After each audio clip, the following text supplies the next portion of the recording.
Buenos días, gracias por conectarse a nuestra sesión de hoy. En esta jornada, la licenciada Natalia Mondragón y el licenciado Rodrigo del Moral han sido invitados a compartirnos una temática de salud pública muy importante, de gran importancia para el país y desde luego para otras latitudes. Les agradezco haber aceptado la invitación. Van a exponer el tema del VIH-Sida y obviamente harán algunos comentarios asociados con la pandemia del COVID y esta problemática de salud. En primer término, va a participar el licenciado Rodrigo del Moral y la segunda parte estará a cargo de la licenciada Natalia Mondragón. Muchas gracias. Son las 9:26. Adelante, por favor, licenciado del Moral. Gracias, doctor. Buenos días a todas y todos. Bueno, pues como ya lo mencionó el doctor Guadarrama, el día de hoy nosotros vamos a exponer acerca del VIH-Sida, la gran problemática, y por supuesto lo que ha implicado el VIH-Sida en contraposición a la pandemia del COVID-19. En primer lugar, me permito mostrarles de qué vamos a hablar el día de hoy exactamente. Vamos a dividir estas diapositivas, estas láminas en 4 apartados. El primero de ellos será el panorama general, donde nos encontramos cuando hablamos de VIH-Sida. Ahora lo verán, es un padecimiento que lleva ya muchos años que se descubrió y es importante entender dónde estamos para así entender hacia dónde vamos. Después vamos a hablar acerca de aspectos generales, información crucial acerca del VIH-Sida, algunos conceptos que deben de quedar bien claros cuando hablamos de VIH-Sida para que así todos estemos en una misma tónica y que todos podamos entender de lo que estamos hablando, por supuesto.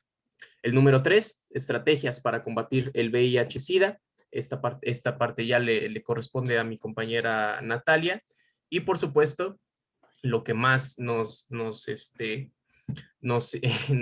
llama a nosotros es la comunicación para el cambio de los comportamientos, que es el tema que hemos estado viendo a lo largo de todo el semestre.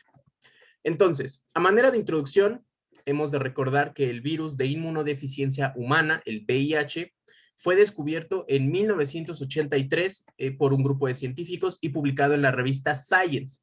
Desde entonces, y a pesar de los avances científicos y tecnológicos, no existe una cura para el VIH. Importante, han pasado ya 38 años desde esta primera publicación de la revista Science y no existe ninguna cura. Sin embargo, sí ha habido importantes avances en tratamientos que los vamos a ver más adelante. Y bueno, a pesar de estos tratamientos, pues el VIH-Sida se encuentra todavía entre las 15 principales causas de muerte en el mundo. Entonces, para empezar, vamos a pasar con un panorama mundial. En este caso, como ustedes pueden ver aquí, tenemos un mapa mundial en donde un servidor escogió los países que más se asemejan a México en cuanto a población, hablando de Rusia y de Japón. Y por supuesto, tomamos como eje, digamos, central Sudáfrica, que a día de hoy es el país con más casos de VIH-Sida en el mundo y por supuesto con un mayor promedio de muertes a causa del VIH en el mundo. Como podemos observar del lado izquierdo, en México, estos son datos del 2017. Para 2020 ya en México sumaban aproximadamente 315,000 personas con VIH, viviendo con VIH. Estos datos son del 2017 porque son, digamos, los que van a la par. Entonces, en 2017 en México vivían 242,500 personas, 540 personas con VIH. En Rusia, 991,430 personas con un rango de población similar. Esto no lo olvidemos. La diferencia de población entre México y Rusia no supera las 20,000 personas. Por lo tanto, resulta interesante saber que hay más bastante más cantidad de personas viviendo con VIH en el país ruso. Y por otra parte, en Japón, una población también muy similar a México, tan solo en 2017, 28.890 personas vivían con VIH-Sida en el país nipón. Entonces, ¿dónde nos encontramos? Como ustedes pueden ver en la parte de abajo, en Sudáfrica, para 2017, 6.683.000 personas vivían con VIH-Sida. Como ustedes pueden comparar, es una cantidad abismal en comparación con los demás países que estamos analizando, sobre todo, por supuesto, con el nuestro. Sin embargo, pues también es importante lo que vamos a ver a continuación. Pues a escala mundial, existe un aproximado de 348.599 muertes por el VIH-Sida en el mundo desde 1990. Es decir, es un registro histórico. Desde que se comenzaron a contabilizar las muertes por VIH, han sucedido un aproximado de 348.599. Eso fue en 1990. Después, en 2005, hubo un repunte muy importante, pues se llegó a las casi 2 millones de muertes por VIH-Sida en el mundo, en 2005. Y después volvió a bajar esta dinámica y en el 2017 se registraron 954.491 muertes por VIH-Sida en todo el mundo. ¿Qué nos indica esto? Que la pandemia del VIH no está yendo hacia abajo en términos de muerte. Perdón, está yendo hacia abajo en términos de muerte, pero cada vez hay más casos. Esto lo podemos ver porque en 1990 tan solo hubo 348.000 muertes porque la cantidad de personas digamos, de casos contados de VIH era menor a la que teníamos en 2017. Entonces, lo que podemos observar es que si bien el número de muertes se ha reducido, ahorita vamos a ver que el número de casos ha aumentado. Muy bien. Entonces, en este sentido, hablando solamente de muertes atribuidas al VIH-Sida, les pido que observen esta gráfica de México. Para 1996, en México se llegó al punto más alto de promedio de muertes por cada 100,000 personas a causa del VIH-Sida. Como lo pueden observar, son 6 muertes por cada 100,000 habitantes en 1996. Como ustedes pueden observar en esta gráfica, va hacia abajo, ¿ok? A pesar de un repunte por aquí en el año 2008, la gráfica de promedio de muertes por cada 100,000 personas va hacia abajo. ¿Y esto qué tiene que ver? Que en una dinámica mundial, tras 1995, México presentó una importante disminución de fallecimientos por VIH-Sida tras la llegada de los tratamientos antirretrovirales o antirretrovíricos. Importantísimo, eso lo vamos a ver más adelante en la exposición y van a ver por qué es que ha disminuido de manera tan importante el promedio de fallecimientos a causa del VIH, tanto en México como en el mundo. Entonces, para 2017, se redujo el promedio de 6 a 4 muertes por cada 100,000 habitantes en México a causa del VIH-Sida, lo cual resulta importante, porque si bien podría parecer una cantidad, pues, irrelevante, de 6 a 4, tenemos que entender lo que ya por cada 100,000 habitantes y tomando en cuenta que en México somos más de 123 millones de personas, pues sí resulta bastante importante recalcar esta bajada en el promedio de muertes atribuidas al VIH, por supuesto. Entonces, ¿dónde nos encontramos? Actualmente en el mundo hay 23,3 millones de personas en tratamiento contra el VIH. El principal tratamiento, como ya les mencionaba en la diapositiva anterior, se encuentra en los medicamentos antirretrovirales. Una persona que vive con el VIH que siga un tratamiento antirretrovírico tendrá la misma esperanza de vida que otra persona seronegativa, que ahorita también vamos a ver ese concepto importantísimo, de su misma edad. ¿A qué nos referimos con esto? Los tratamientos antirretrovíricos desde 1995 han propiciado que la calidad de vida de las personas que viven con VIH mejore. En el mundo hay un total de 38 millones de personas que viven con VIH, de acuerdo con datos de ONU-SIDA. Entonces, de 38 millones, 23,3 ya están siendo sometidos a un tratamiento antirretrovírico, lo cual significa que su esperanza de vida en este momento es la misma que la esperanza de vida de una persona seronegativa o una persona que no vive con VIH. lo cual nos habla del enorme avance que hemos tenido hablando de tratamientos en contra del VIH. Y el más reciente tratamiento, lo pueden observar aquí en el párrafo del lado derecho, es la vacuna Cabenuva. Es una terapia completa antirretrovírica de administración mensual inyectable. Es la primera en su clase que ha sido aceptada en 2020 por autoridades de salubridad canadienses, y en 2021 fue aprobada, en enero precisamente de este año, fue aprobada por la Food and Drug Administration de los Estados Unidos. Este también es un avance importantísimo, un elemento inyectable que sustituye la enorme cantidad de medicamentos antirretrovirales que se ingerían, por supuesto, vía oral, a través de pastillas, a través de los famosos cócteles de medicación. Bueno, pues esta vacuna Cabenuva es un nuevo avance a estos tratamientos antirretrovíricos, y ahora es solamente una inyección que se aplica de manera mensual. Entonces, esta vacuna ya está disponible y abierta al público para su venta libre, lo cual nos indica que es un enorme avance para el tratamiento de este padecimiento. Entonces, como ya les mencioné, para entender un poquito la pandemia del VIH-Sida, tenemos que saber algunos conceptos clave, es decir, los aspectos generales del VIH-Sida. Entonces, tenemos primero estos tres conceptos que son clave para entender cuando estamos hablando de una o de otra cosa, porque suele pasar que confundimos que VIH y SIDA es lo mismo, cuando no es nada, no, es decir, están relacionados, pero no son lo mismo. Aquí del lado izquierdo ustedes pueden observar VIH, su significado, sus siglas son virus de inmunodeficiencia humana, y es el virus que ataca y destruye al sistema inmunológico en el cuerpo. Entonces, a diferencia del síndrome de inmunodeficiencia adquirida, SIDA, que es la etapa crítica del VIH.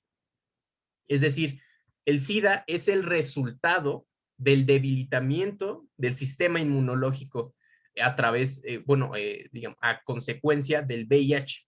Es decir, el SIDA es una consecuencia, es el estado crítico, no es lo mismo el VIH que el SIDA. Esto es muy, muy importante entenderlo, porque más adelante vamos a ver en qué momento, por ejemplo, las terapias antirretrovíricas son más efectivas cuando se atienden cuando la persona todavía no desarrolla el SIDA, es decir, cuando no llega a un estado crítico, ¿ok? Entonces, entendiendo esta diferencia entre VIH y SIDA, también es importante entender el concepto de estado serológico. Este estado es en el cual una persona tiene o no tiene anticuerpos detectables contra el VIH, ¿ok? Entonces, existen dos estados serológicos, el estado seropositivo y el estado seronegativo.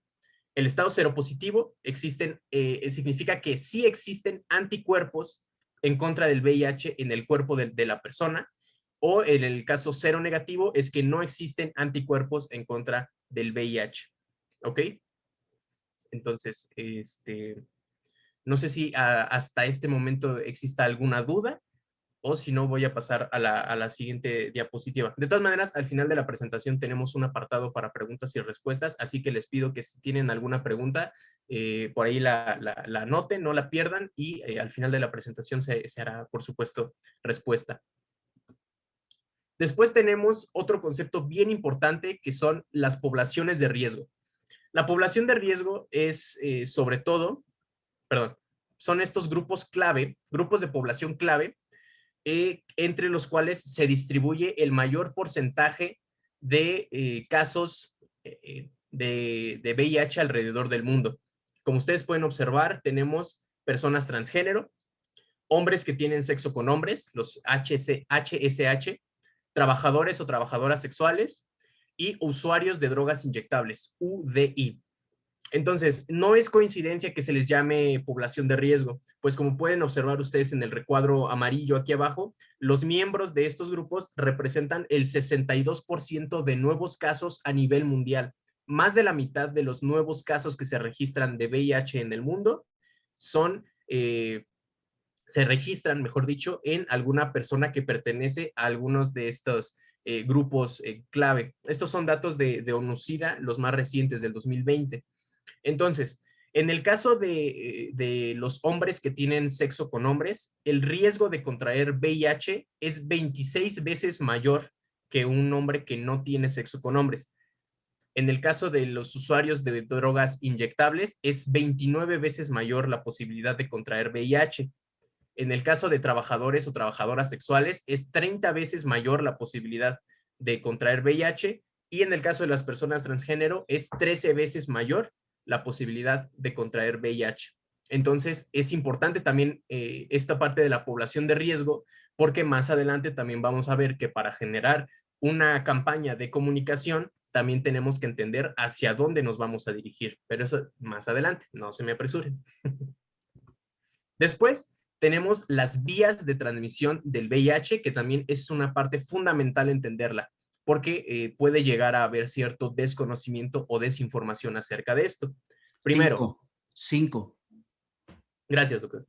Tenemos la transmisión por vía sexual, que es la transmisión que más adelante también lo vamos a ver, es a la que se le atribuye el mayor porcentaje de casos nuevos. Entonces, pues esto es a través de las prácticas sexuales de riesgo, que también ahorita lo vamos a ver. Tenemos, por supuesto, la transmisión por sangre contaminada, generalmente a causa del uso de drogas inyectables, como ya lo vimos. Y tenemos una tercera causa, que es la transmisión vertical, de la madre al feto o de la madre al hijo.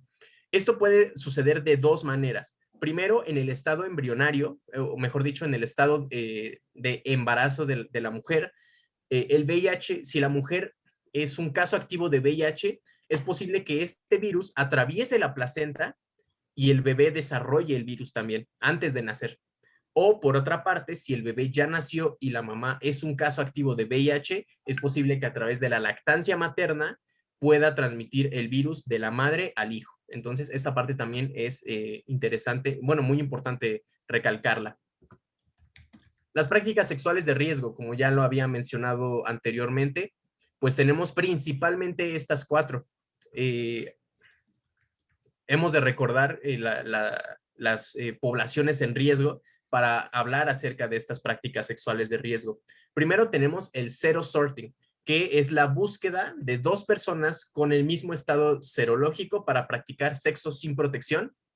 Esto ya es una práctica de riesgo muy, muy importante y sobre todo resulta bastante dañina para las personas que suelen tener relaciones sexuales sin protección, aún sabiendo ya su estado serológico.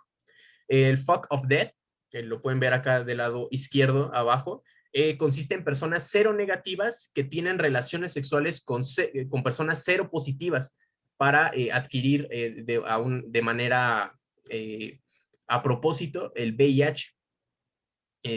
Bueno, después tenemos el VERVAC, o también conocido como ruleta rusa, que es un grupo es un grupo de personas que se reúne para tener relaciones sexuales sin protección.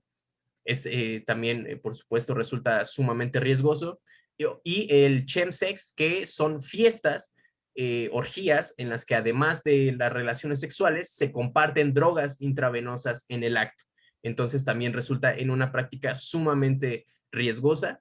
Y también resulta importante conocer estas prácticas sexuales de riesgo porque es importante no invisibilizar estos casos. Es importante que si vamos a generar más adelante contenidos de comunicación para informar acerca del VIH-Sida, es importante saber qué es lo que lleva a las personas a convertirse en personas que viven con VIH-Sida. No podemos, por más feo que suenen estas prácticas, son prácticas que suceden y tenemos que entenderlas y tenemos que ver cómo hacemos para que las personas, digamos, realicen prácticas de una manera más segura.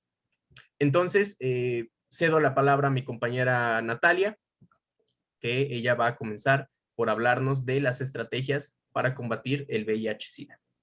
Gracias, Rodrigo. Bueno, ya llegamos a la mitad de esta presentación. Ahora vamos a hablar de las estrategias para combatir el VIH y el SIDA. Empezamos con el Programa Conjunto de las Naciones Unidas sobre el VIH y SIDA, que hasta la fecha es una de las principales organizaciones que ha visibilizado a través de la producción estratégica la problemática mundial.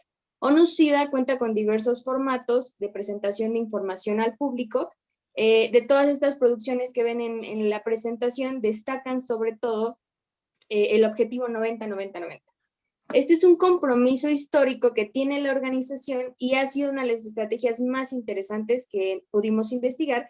El objetivo 90-90-90, para explicarlo a rasgos muy generales, es un plan tanto de prevención como de atención a la salud de las personas que viven con VIH y con SIDA. Y tiene una meta muy clara, y es que se piense en el fin del SIDA para el año 2030, o sea, en 9 años. Además de toda esta investigación que requiere esta estrategia, el objetivo 90-90-90 necesitaba un objetivo final más grande, pero sobre todo alcanzable y ambicioso, que no solo redundara en que se acabara el SIDA para el 2030, sino que acercara muchos otros elementos a las personas. Pero bueno, se preguntarán a qué refieren estos 90, qué significan los números en la estrategia, y básicamente es que para el 2020, o sea, el año pasado, se pensaba que el objetivo era 90% de las personas diagnosticadas que viven con VIH conozcan su estado serológico. El otro 90, que el 90% de las personas que viven con VIH reciban terapia antirretroviral, y el otro 90, que ese 90% de personas que reciben terapia antirretroviral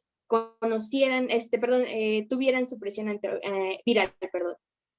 Para 2019 se tenía un registro de 81% de personas que conocían su estado serológico. 67% de personas que vivían con VIH, como ven en la gráfica, se encuentran en tratamiento, y solo 59% de personas en terapia tenían supresión viral. Entonces, es una estrategia que sí ha rendido frutos, pero ahora con la llegada de la COVID-19, estos objetivos tuvieron que cambiar. No en su forma como tal, sino más bien en los plazos que se tenían previstos. El objetivo final de que en 2030 llegara el fin del SIDA ya no era alcanzable. Ahora solo se mantenía como se mantiene como una posibilidad. Pasamos al caso de México. México tiene dos importantes instancias que refieren específicamente a los casos de VIH y de SIDA. Estas son CENSIDA, que es el Centro Nacional para la Prevención y el Control del VIH y el SIDA, que fue creado en 1988, y CONASIDA, que es el Consejo Nacional para la Prevención y Control del SIDA, constituido en 1990. Ambas han hecho campañas, investigaciones, pero su principal aportación creemos que está en la prevención y en la atención. No solo brindan información a las personas que viven con VIH y con SIDA, sino que también brindan información relevante para la prevención del virus, como el video que tienen en pantalla.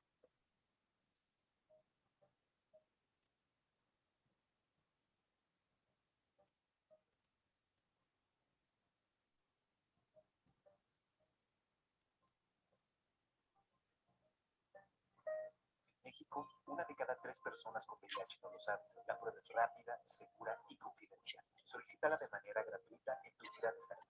Marca la diferencia. Hazte la prueba. Este programa es para que no cualquier partido pueda prohibir uso Bueno, la importancia de ambas instancias ha sido discutida en muchos aspectos. Sin embargo, hay un nuevo enfoque hacia las nuevas generaciones y la difusión de la información respecto a la prevención y la atención de VIH y de SIDA. Un caso interesante y que también me parece muy bien aplicado es que, bueno, si recuerdan, como comentó mi compañero Rodrigo, las personas trans forman parte de la población que está en riesgo. Entonces, lo que hace SENSIDA es justo desde esta premisa articular los productos y campañas. ¿Cómo? Pues con la inclusión de personas trans en la imagen de los mismos productos, como pueden ver en la pantalla. Entonces, acá ya hay una identificación importante, no solo de parte de los organismos, sino de los receptores del mensaje. Es un ejemplo muy interesante, ¿no? La inclusión de una persona trans en el Día Internacional del Condón, pues puede significar una identificación importante.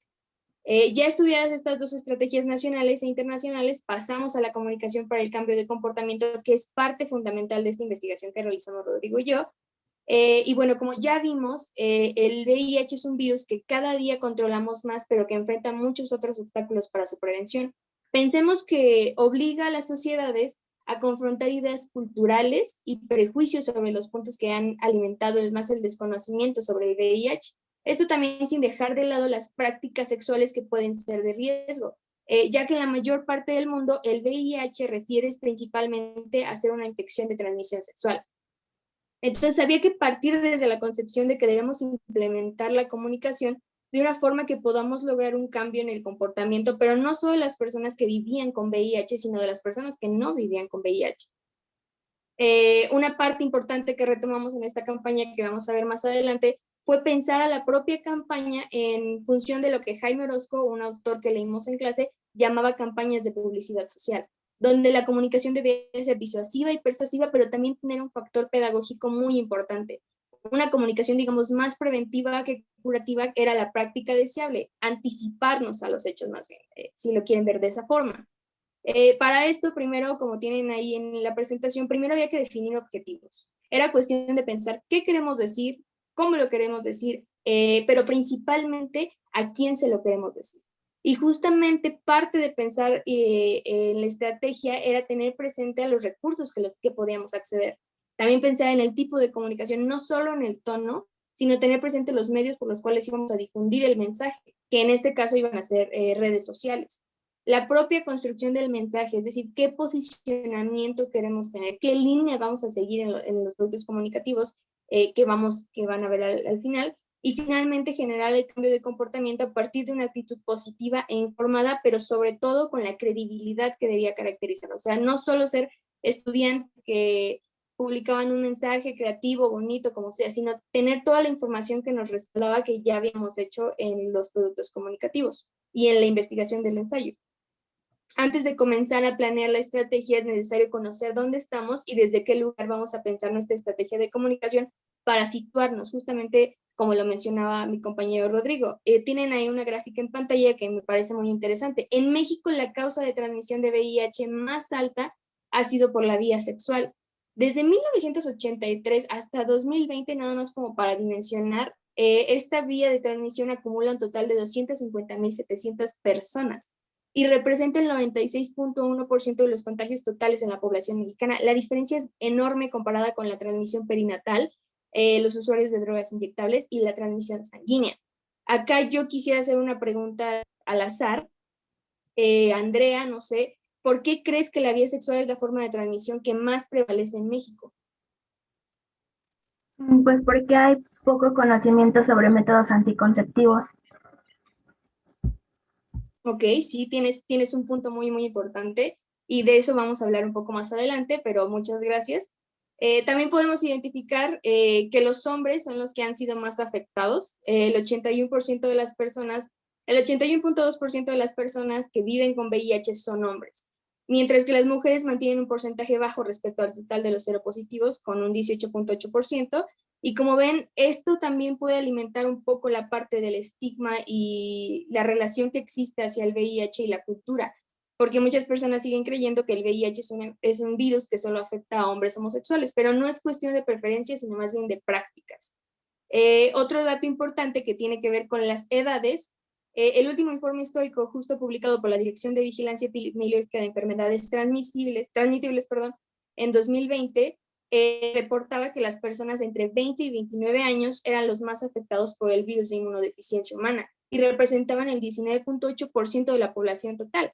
Los grupos más vulnerables en México han mostrado una amplitud considerable y nada más para que dimensionen la gravedad de este asunto, los jóvenes pasaron de representar un 20% de los seropositivos en 2018 a un 45%, en 2013, o sea, 20% en 2013 a un 45% en 2018. O sea, este caso es muy interesante, justo esta amplitud que han tenido, porque el estado con índices más altos de casos nuevos diagnosticados de VIH en 2020 corresponde a Quintana Roo, con un 27.13%. Una de las preguntas principales era ¿por qué Quintana Roo tenía estos números?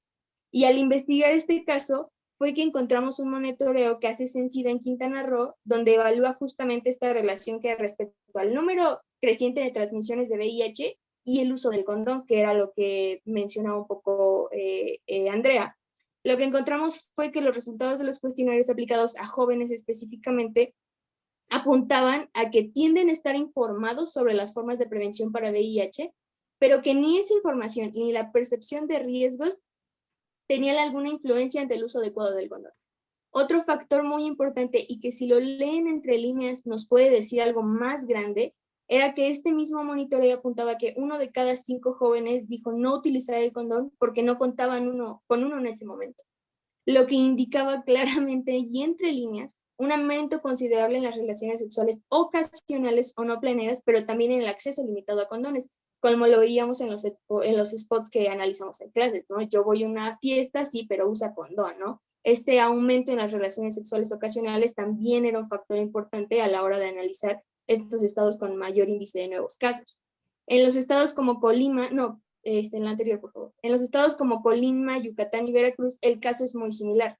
Son los jóvenes los que presentan más riesgo de adquirir VIH, ya que ellos mismos no se perciben en riesgo de hacerlo, por lo que no toman medidas de precaución. A estas cifras también podemos añadir las cifras que yo me imagino que ya tienen alguna idea de los altos índices en la prematura iniciación a la vida sexual. La SEP, si no me equivoco, en una nota publicada por Excelsior, había declarado que 4 de cada 10 jóvenes habían iniciado su vida sexual entre los 12 y los 15 años y que más de la mitad, o sea, más de esos de 4 de cada 10 no conocían el uso adecuado del condón. Entonces, estas cifras nos pueden ayudar a entender la posición que tienen estos estados en la tabla. El caso de los estados con índices más bajos diagnosticados también es muy interesante, sobre todo en el último año, en el 2020. Sucede que, como pueden ver en la tabla, Tamaulipas ocupaba, más bien se posicionó como el que tenía índices más bajos de diagnósticos con apenas un 0.26% de los casos. Y más o menos para que entiendan, Tamaulipas a finales de 2019, si no me equivoco, registraba 329 casos. En 2019, 329 casos. A finales de 2020 registró solo 23 casos, una diferencia abismal. De 329 a 23 casos era bastante considerable la diferencia. Acá igual me gustaría preguntar a Rebeca, piensa que a la luz de la pandemia, ¿a qué crees que se debe este desvanecimiento grandísimo de los casos diagnosticados? Bueno, pues yo creo que es también porque por lo de la pandemia, pues muchas personas dejaron de ir al médico, ¿no? Porque tenían miedo de contagiarse o así. Entonces, pues empezaron a evitar ir a sus controles de, no sé, médicos y todo eso. Y pues a lo mejor tienen la enfermedad, pero como no han asistido en casi un año de cuarentena, pues no saben si la tienen o no. Exacto, justamente esa era la razón. Principalmente los bajos índices de participación en pruebas de detección por VIH, justo por el miedo de ir a un hospital ante la pandemia de la COVID-19, era el factor que posicionaba a estos estados como los con índices más bajos en detección de casos.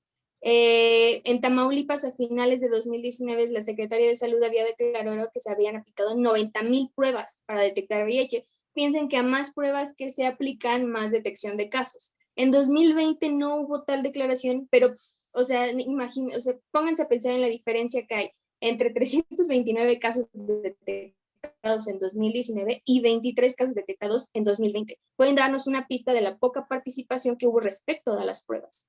Es de toda esta síntesis histórico-contextual, si quieren verlo así, que partimos ahora la planeación de la estrategia y para la propia elaboración decidimos adaptar y modificar, de acuerdo a lo visto en el curso Comunicación, Salud y Calidad de Vida, los pasos que Family Health International utilizó en 2002 para el proyecto de implementación de la prevención y atención del SIDA, que es mejor conocido como IMPACT. Y es así que elaboramos este cuadro que tienen en pantalla de acción, con los pasos que seguimos para el desarrollo de la estrategia. El primer punto que corresponde a la identificación de la población destinataria, este es un paso bien importante y por eso es que está en el punto número 1.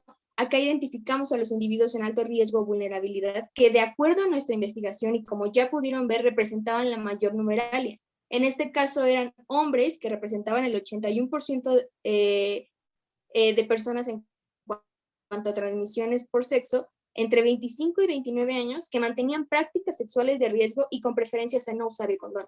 El punto número 2, que es establecer la línea de acción, acá pensamos en un eje que dirigiría de alguna forma todos nuestros productos comunicativos y la campaña en general, y era que el uso del condón y la prevención en prácticas sexuales de riesgo se vieran reforzadas con nuestra campaña, y justo a esta parte del uso del condón es la que va a articular el eslogan de la campaña. El tercer punto, definir los objetivos para el cambio de comportamiento.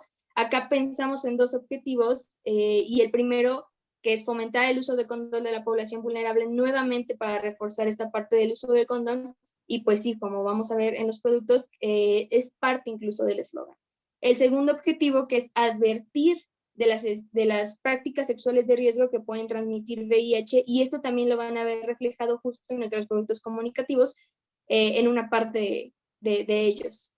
El cuarto punto, que ya tenía que ver con el diseño de la estrategia y la elección de canales, y este está articulado de otros 5 pasos que debíamos seguir para no desviarnos, digamos, para hacerlo más enfocada y bien focalizada nuestra campaña.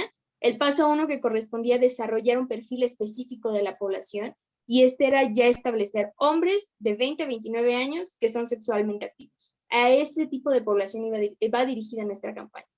El paso 2, que era identificar qué queríamos, qué comportamiento queríamos cambiar en las personas, y justo era el uso del condón y la responsabilidad sexual. Ese es el comportamiento que queríamos cambiar o lograr. El paso 3, que corresponde a comprender y tomar en cuenta las diferentes situaciones que podían afectar la acción y la toma de decisiones. Y acá es cuando entran los obstáculos culturales, el estigma, la desinformación y la percepción de los riesgos en las prácticas casuales, que era, lo retomamos justo de este monitoreo que se hace en Quintana Roo. El paso 4, que a la identificación de información y datos que se deseaba que la población destinataria entendiera. Esto es parte justo de la información que está referida en nuestros productos comunicativos, ya lo van a ver más adelante. Y el paso 5, que era la elección de canales, que en este caso elegimos redes sociales como Facebook, Instagram y Twitter, y bueno, en el caso de los videos, pues iba a ser TikTok. El paso número 5 de este cuadro de acción que tienen en pantalla, que respondía a desarrollar los productos comunicativos, acá ya es cuando empezamos a articular toda la campaña. Le pusimos un nombre, el nombre de la campaña es Cuida tu vida, VIH en vida, haciendo referencia al virus de inmunodeficiencia humana. El eslogan, que es Evita un dramón, mejor usa condón. La paleta de colores, rojo, blanco, negro, morado y lila. Y las fuentes, que en realidad acá lo que hicimos fue como un dinamismo con las fuentes. Son las mismas para todos los productos, Lovelo para los títulos, Josefín San Regular para el texto, pero lo que hacemos es jugar con los tamaños, lo hacemos bold, lo hacemos pequeñas, medianas, grandes, entonces también lo consideramos importante. Las instituciones para el cintillo, que creíamos que podían respaldar toda nuestra información, que en este caso fue Sencida, justo por todo lo que ya hablamos de la importancia que tiene en México. ONU-SIDA, la Secretaría de Salud, justo porque respalda todo lo que es Sencida y lo que CONACIDA, que también utilizamos en el cintillo, pues publican. Y el hashtag, que es hashtag Cuida tu vida, justo como para este dinamismo entre el nombre de la campaña y que se podía usar en redes sociales. Pero bueno, ahora vamos a pasar a lo sustancioso de esta exposición, que son los productos comunicativos, y ahora les cedo el micrófono a Rodrigo para que nos explique 2 de ellos. Sí, Natalia. Ay, perdón, se me fue la voz. Sí, Natalia, muchas gracias. Bueno, primero les mostramos aquí el primero de los productos comunicativos que trabajamos, que es este banner. Ya lo mencionó Natalia, el nombre de la campaña aquí lo tienen, Cuida tu vida, utilizando el VIH para hacer referencia al tema del que estamos hablando. Por supuesto, la utilización de esta imagen haciendo referencia no solamente al uso del condón, sino, digamos, intentamos que en esta imagen se entendiera las relaciones de hombres que tienen sexo con hombres, es decir, no existe una, digamos, las dos formas de la mano son parecidas, digamos, entonces, digamos, haciendo referencia, por supuesto, a hombres que tienen sexo con hombres. Tenemos el eslogan, que es Evita un dramón, mejor usa condón. Tenemos, por supuesto, la recomendación de visitar el centro de salud más cercano con todas las medidas sanitarias, haciendo referencia, por supuesto, también a que estamos en medio de una pandemia. Y, por supuesto, pues el cintillo, como ya lo mencionó Natalia, no se puede mencionar mucho más, la verdad. Y bueno, este es nuestro primer, digamos, nuestro primer producto, el banner, que intentamos utilizar la mayor cantidad de espacio posible, dejar no mucho aire, ¿no? Para que no se sintiera vacío. Entonces, por supuesto, y observando los colores, ustedes van a poder ver en los siguientes productos que también estos colores van a ser una constante en los demás productos comunicativos. Y después tenemos la infografía. Esta infografía, un poco más de lo mismo. Tenemos el nombre de la campaña con el hashtag Cuida tu vida. el eslogan, evita un dramón, mejor usa condón. La recomendación que nos realizó el profesor de poner aquí el mapa de México para que entendamos que estamos delimitando nuestros productos comunicativos, y la información, información bastante relevante que nosotros ya les presentamos, añadiendo, por supuesto, la fuente de dónde estamos sacando esta información, y también agregamos este código QR que pueden ver ustedes aquí en esta esquina inferior izquierda, que si ustedes lo escanean, les va a llevar a esta imagen interactiva que también realizamos, que es precisamente una imagen también bueno, que habla específicamente de las prácticas sexuales de riesgo. Y aquí, como pueden observar, tenemos algunas de las prácticas de riesgo de las que ya hemos hablado anteriormente, y que también resulta importante para las personas. Y también pues tenemos el acceso a las redes sociales de Sencida y de Conacida. Perdón, de Sencida nada más. Y bueno, estos son nuestros primeros dos productos. Tenemos banner, tenemos esta infografía, y ahorita le vuelvo a ceder el micrófono a mi compañera Natalia, que nos va a explicar los otros dos productos comunicativos.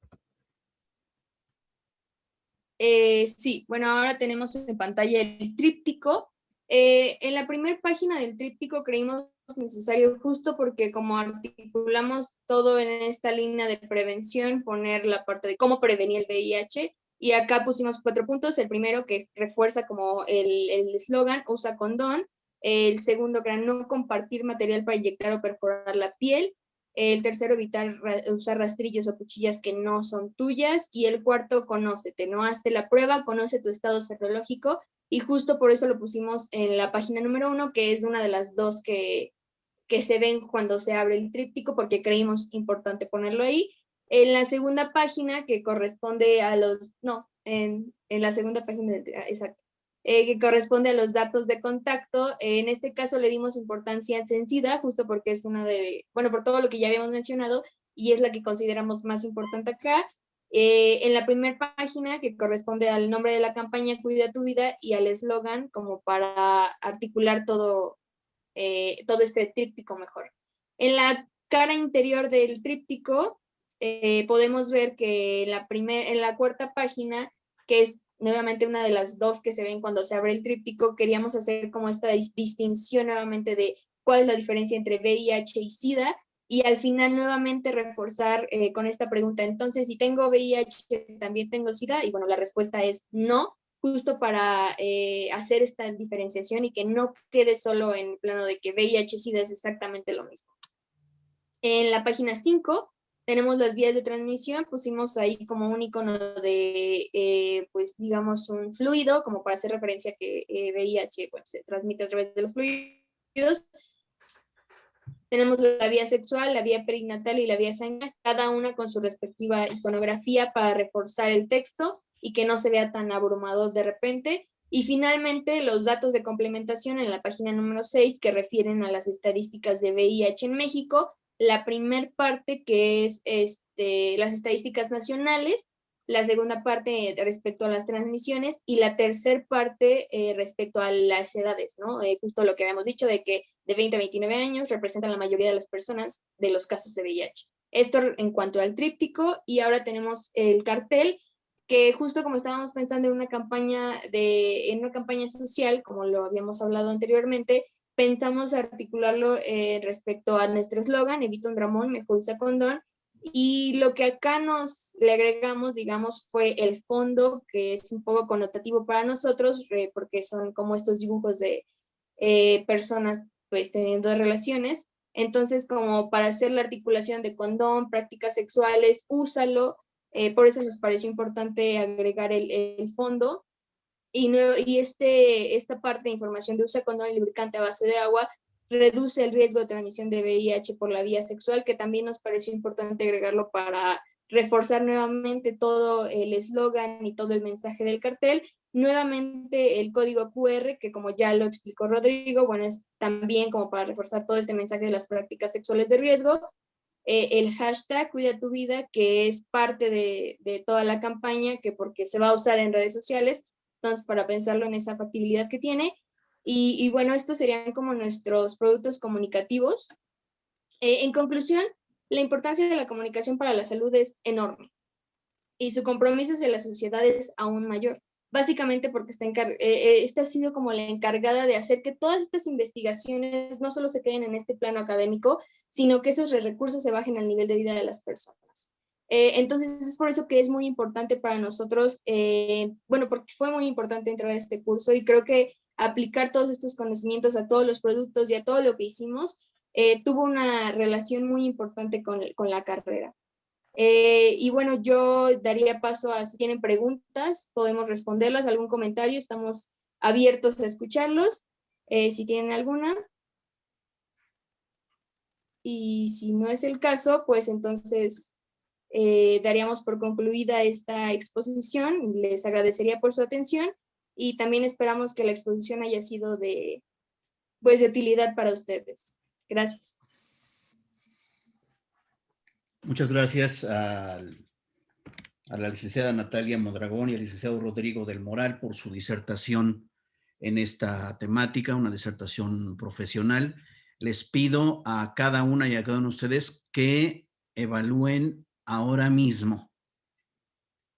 Tienen 3 escalas, aplíquenlas por favor. Y me las van compartiendo en el grupo de WhatsApp conforme las vayan llenando desde sus dispositivos móviles. Si les parece bien, 10 minutos máximo para que complementen con muchísimo cuidado cada escala. La mayor objetividad posible, el mayor profesionalismo para evaluar colegas.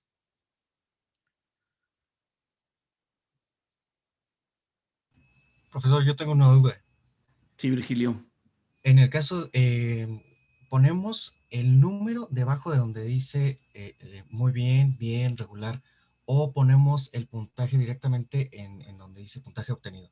No, ustedes nada más, gracias por el comentario, ustedes nada más crucen el cuadrito que coincida con su opinión. Con una X, está bien. Sí, así es, nada más con una X. No calculen ustedes ningún puntaje. Eso lo voy a hacer yo. Ok. Nada más crucen, evalúen aspecto por aspecto y en qué cuadrante coincide con su opinión o su valoración. Profe, si puse los números, ¿lo puedo dejar? Por ejemplo, Sí, en el primero era 4 y vas 4, 4. sí, Ah, está ok. bien. No te preocupes, Valentina. ¿Y me Adelante. podría añadir al grupo de WhatsApp, por favor? ¿Por qué no estás? ¿Cambiaste de teléfono? Porque cambié mi número esta semana. Ok, ¿me ayudas, Lorena, a integrar a Valentina?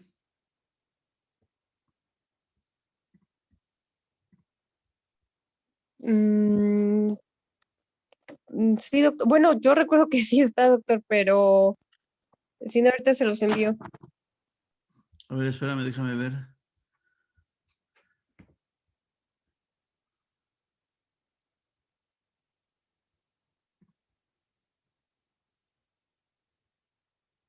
¿Con qué número termina tu celular, Valentina? Es que lo cambié, ya le mandé a Lorena por el chat de Zoom el nuevo. Ah, ok, bueno, ahora mismo. Gracias, Gracias. profe. Vale. Levanten la mano conforme vayan terminando de evaluar.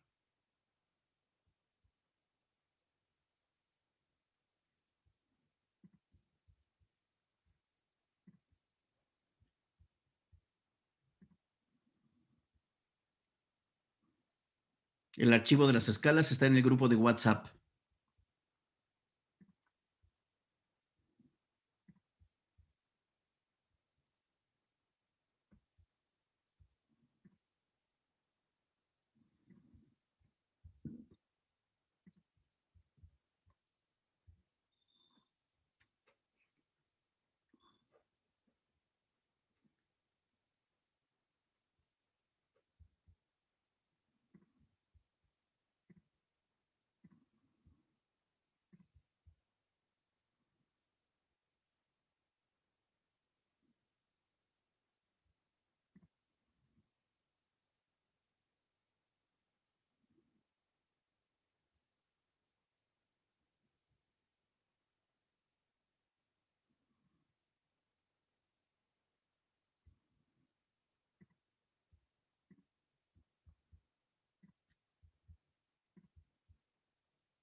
Profe, Gracias, una Andrea. pregunta. Sí, Es, Sebastián. Sebastián, nada más lo reenviamos al grupo, ¿verdad? No le cambiamos el nombre al archivo ni nada. No, no, Ok. es que yo voy viendo aquí quién me lo envía. Ah, ok, gracias. Sí.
Sigan levantando la mano quienes hayan enviado. Ya está Andrea, Sebastián, Rebeca.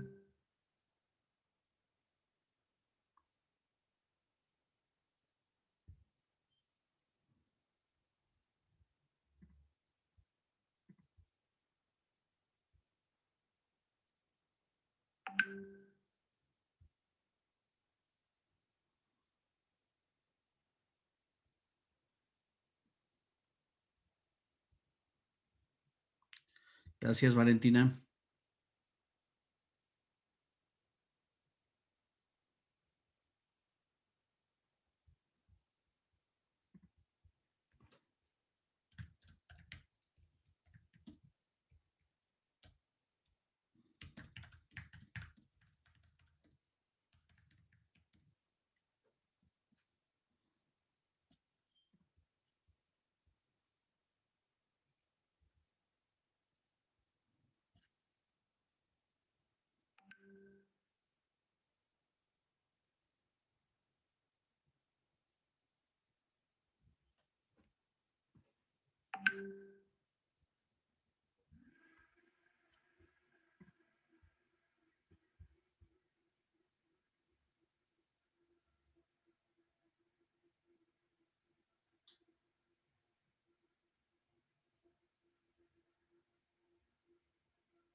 Nada más esperamos a Jorge Alberto.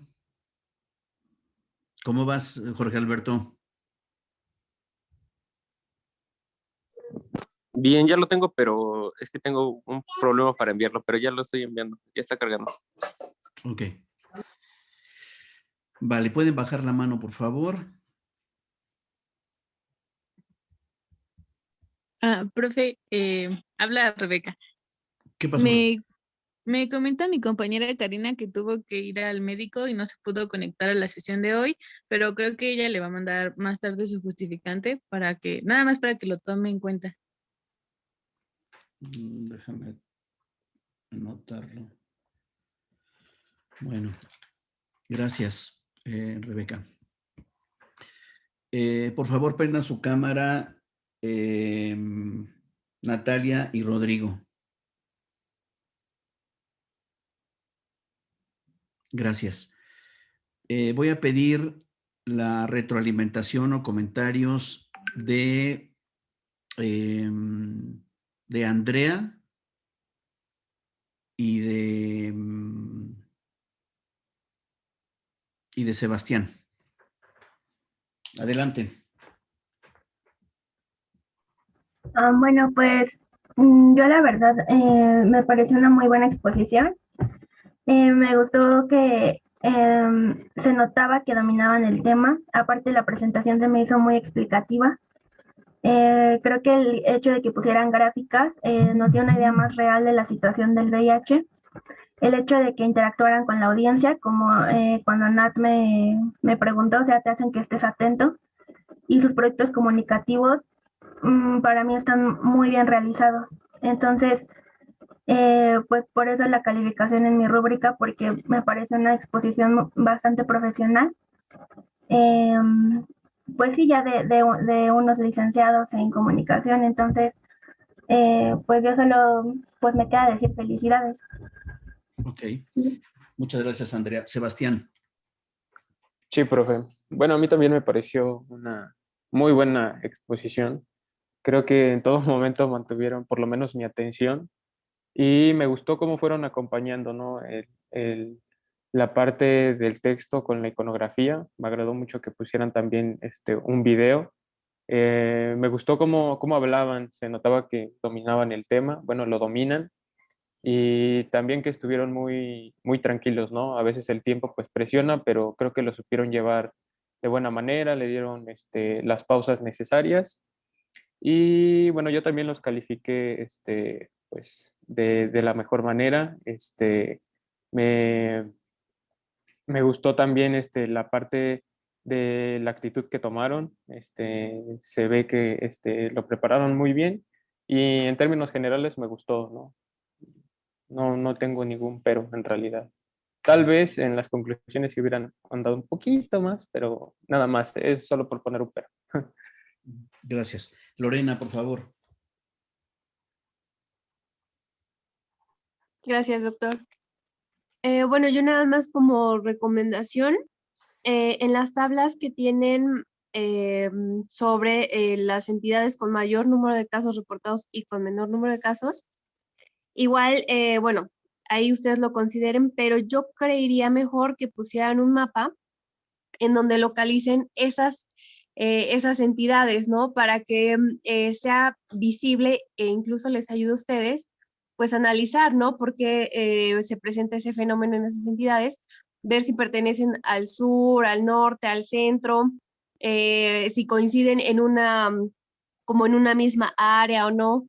Digo, que sea más visible, pues, esa problemática en las entidades para que de ahí ustedes también tengan como mayor análisis y coincido con lo de las conclusiones, ahí tal vez les falta ahondar un poco más, me imagino que igual fue por el tiempo, pero yo creería importante que no solo dejen así como la palabra conclusiones, ¿no? Sino que pongan algunos bullets, ¿no? Con frases muy pequeñas, unas 5 frases, pero para que se queden también ahí en la presentación, ¿no? Esas conclusiones a las que llegaron. Y en cuanto a los productos, solo en la infografía, yo vería también importante como igual los pequeños flechas, recuadros que salen de los lados, ponerles un contorno para que no, pues no queden como casi del mismo tono que el fondo, ¿no? Sino que pongan ese recuadro para que resalten un poquito más, pero pues solo felicitarlos, ¿no? Me parece una exposición también muy buena, se ve que dominan el tema, que lo han trabajado, y también se ve el empeño, ¿no? Que han puesto en sus productos comunicativos. Eso sería todo, doctor. Gracias, Lorena. Rodrigo, ¿cómo te sentiste? Pues bien, la verdad. Creo que por cómo trabajamos el tema a lo largo del semestre no me sentía nervioso ni inseguro. Realmente creo que, bueno, no sé, yo creo que Natalia igual, pero la verdad sí me sentía como listo para hablar del tema. Sí, el tiempo, sí sentí como que se me fue muy rápido. A veces, bueno, para mí 20 minutos, tengo tiempo de sobra, ¿no? Pero realmente no. Entonces, pues esa parte sí me comió un poquito. Pero en general creo que bien, creo que tanto Nat como yo mantuvimos la postura, creo que nos entendimos bien, nos distribuimos los tiempos, los temas, y pues a final de cuentas así hemos estado trabajando todo el semestre, ¿no? Entonces, creo que era un buen prefacio de que iba a salir bien la exposición. O al menos siento que salió bien, no sé. Muy bien. Natalia, te escucho. Sí, lo mismo que Rodrigo, la verdad, yo también me sentí preparada, justo por cómo trabajamos en todo el semestre, teníamos como ya la información, nada más faltaba como organizarla. En la parte del tiempo también yo al final como que, digo, me puse un poco nerviosa porque ya sentía que se me estaba acabando el tiempo y tal vez por eso concluí tan rápido. Pero en realidad pues me sentí bien, dije lo que tenía que decir, los puntos más importantes de todo este trabajo que realizamos a lo largo de estos meses. Entonces, pues me sentí bien, bastante segura y confiada de lo que pudimos exponerles. Entonces, sí. Bien, estoy muy satisfecho con su trabajo, con su dedicación, con su profesionalismo. Cubrieron mis expectativas, que siempre son altas. El dominio, ya lo dijeron sus compañeros y su compañera, el dominio está más que evidente, muy bien demostrado.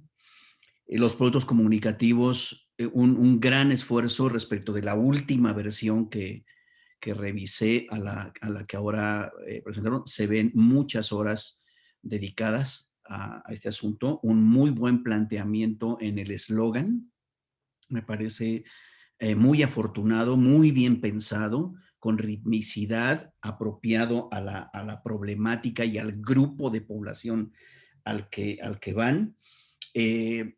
Coincido con Lorena, creo que pueden hacer una pequeña mejora en lo que ya comentó, no lo voy a repetir. También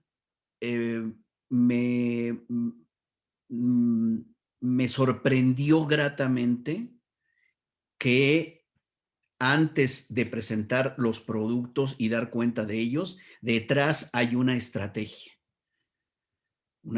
que es como debemos operar en el campo de la comunicación para la salud. Me sorprendió gratamente. De eso se trata, eso es lo que yo espero en todos los trabajos, la fundamentación de por qué vamos a hacer qué cosas y de qué manera. El tiempo siempre va a ser una circunstancia que debemos aprender a sortear. Imagínense cuando les digan tienes 10 minutos para exponer, pues van a tener lo que hacer. O imagínense cuando les digan te recibe 5 minutos el secretario. Plantéale qué vas a hacer y cómo lo vas a plantear. No te va a decir más que 5 minutos. Entonces hay que ser capaz de extraer lo fundamental y decirlo en 5 minutos o en 10, ¿no? Yo siempre incentivo que el desempeño de la exposición sea con el mayor relieve de una actitud profesional, de profesionales, y lo cumplieron muy bien. Si hubiésemos estado en fase presencial, les habría pedido vestimenta formal. Y lo habría calificado, además, como lo he hecho en otros cursos, cuando estábamos en la fase presencial, yo les pedía vestimenta formal. Nada de mezclilla, ni tenis, ni chanclas, no. O sea, vestimenta formal porque estamos en una exposición. Ahora no, las circunstancias no lo requieren, ¿no?